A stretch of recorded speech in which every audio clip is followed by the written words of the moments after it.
Good morning, everybody. I'm excited to be sitting here today with Jacob Strong and excited to announce that Jacob has joined our Redbeard team as another somatic coach and facilitator.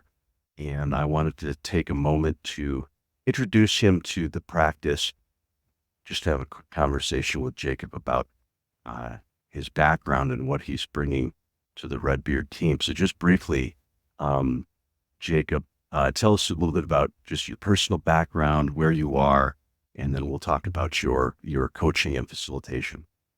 Sure. Yeah, so I'm originally from Sydney, Australia, and in my life in over there, I was a civil engineer and quickly came to realize early in my career trajectory that it wasn't quite the passion or calling that life had for me. And I left Australia and ended up traveling around the world over many years exploring different modalities and transformational tools. In particular, I fell in with movement culture as a substantial part of my own journey, my own practice into becoming the kind of person that I wanted to be within the world. And it was through the exploration of body-based practices that eventually my curiosity was taken into how body and mind starts relate essentially. I was noticing that my practice was carrying across into the way I was showing up in my relationships, in the way that I just was as a person in the world, and my sense of security, stability, groundedness, and even the empathy that I had with others, all coming from the body first. So this opened up a doorway of curiosity, taking me into the world of somatics and somatic coaching, somatic therapy, um, understanding or trying to discover how mind and body interrelate and how the mind body then interrelates with the environment as well, and how these things uh, not only interrelate, but how we can leverage the relationships to enact personal change, to let go and break free of some of those limiting patterns of beliefs or behaviors that restrict us and hold us back in order to become the kind of person we were meant to be within the world. Yeah, wonderful. Well, and Jacob, you live in central Portugal now, as and you also run a an organization called Alchemy Brothers that you co-founded. As I understand it, Alchemy Brothers being a group devoted to basically men's work groups, retreats, and other forms of programming for doing transformational work with men. Could you just speak a little bit about that, your work with that? Yeah, very quickly within my work, I noticed that it was drawing in men in particular. And I was starting to, I guess, understand the patterns that were arising within men, having also, been through that process myself. In my former self, I was quite a, let's say, what you would describe to be perhaps more of like a traditionally society oriented masculine figure. And I had to break down a lot of barriers to get in touch with my emotions, to meet some of the mental challenges that I was facing. And in order to move through those, I had to come back into the body. Um, I think this, my story and the way I facilitate, and particularly the body-based work, seems to land really well with men. And eventually that led to the creation of Alchemy Brothers, as you said, which began as a retreat to bring men together to share what is truly happening for each of us on an emotional level, on an authentic level, and to come into contact, come into connection with other men. And the result of these retreats was profoundly therapeutic, not just for the men, but also for me to facilitate and hold that space. And the feedback and the demand just called us to do more and more of this work. And naturally, with that, my work with movement and somatics, body-based practices, tended to gear more towards working with men. Although it was never the initial intention. I never had the, that initial focus. It was nearly I was called into it. And somehow I find that the somatic practices are profoundly useful for men. I think it gives us really concrete techniques and tools to come back into connection, to come back into feeling, and to come back into contact with our authentic selves, really, because the body is the authentic expression of where we meet the world. Wonderful. Can you just share a little bit about some of the common, for somebody curious about your coaching work, some of the common themes or approaches? Well, what's it like to work with you one-on-one? Maybe just describe that a little. Hmm. So when we first come to meet together, what's essential ingredient for me is to create a real sense of the relationship, a real sense of understanding between us, and a, a real idea of where it is that the client wants to go with the work that we're doing together. Then essentially we form a strategy together to bring about those goals.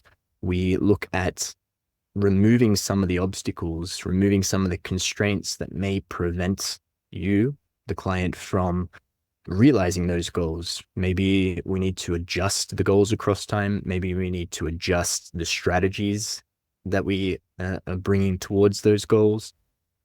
Perhaps we need to come back more into a sense of where we are relative to the goals in order for us to get there. So we'll look at removing some of those constraints. The other side to it is establishing practice, establishing tools, establishing a consistent movement towards those goals. So it's kind of like the other end of it. One is the removal of the constraints. The other is an active action toward. And this I find is really an essential aspect, in particular for men. I think a lot of the therapeutic settings, a lot of the therapeutic work tends to be about, diving into the emotions, diving into the trauma, diving into the issue, but often lacks a real concrete action-based approach to bringing about the kind of future we would like. So what I feel somatic coaching offers is this other end of the spectrum, a strategy, a practice, a plan in order to get us to where we want to be in the world and with our relationships and with our lives and with our careers and with our participation. Yeah, nice. Can you explain how the somatic component, or how does the body or potentially movement, how do those factor into, as you're describing, removing constraints and moving towards the kind of future that we're trying to call in? Sure. The body it's, as I said, it's where we meet the world, and it's where we interface with reality, with our relationships, with everything that we do. And it's in constant dialogue. It's in constant communication.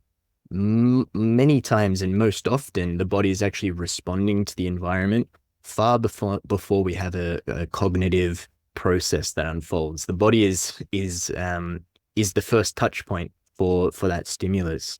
So if we're able to tap into the signals of the body, the wisdom of the body, the sensations, the tensions, the muscular effort, the movement, the heat, the coolness, if we're able to tap into those sensations, essentially the body is it's telling us everything we need to know about the world, or about specifically how we are relative to the world.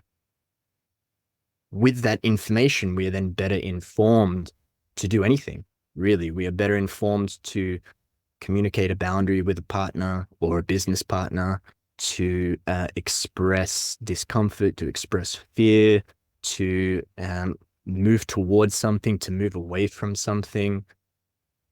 It's all in the patterning of the body. So the more we're able to come back into the body, the more we're able to tune in, become aware.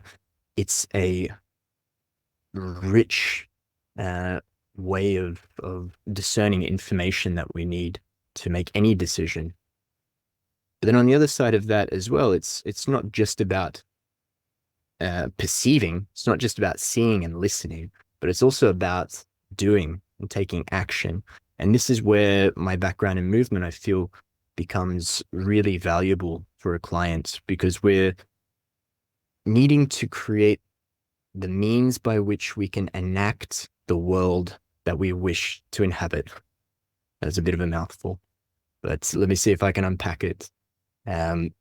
The more able we are in the world, the more able we are to navigate the landscapes, the physical landscapes, the mental landscapes, the emotional landscapes, the more we have a capacity to engage and enact within those worlds, the better able we are to bring about that future. And maybe that means we need to develop our sense of strength so that we can stand firm, stand strong. Maybe we need to cultivate balance such that not only are we having a physical sense of balance, but we're able to balance the various aspects of our lives.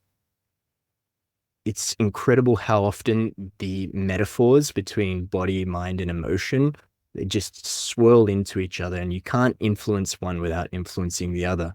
So when we work on an embodied somatic level, the carry across it's really beautiful to witness it unfold. Wonderful.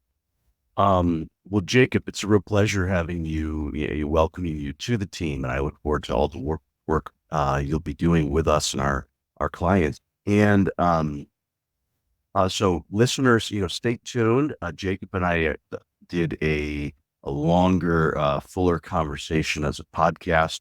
That will be our next episode, releasing in about 2 weeks. So you can hear a little bit more about Jacob's story, thoughts in that episode. So stay tuned for that. And Jacob he's live and running with the Redbeard team, available for consultations and beginning to take on clients. So Jacob, thanks so much for sitting down today. Thank you, Alex, for the opportunity. It's been fun.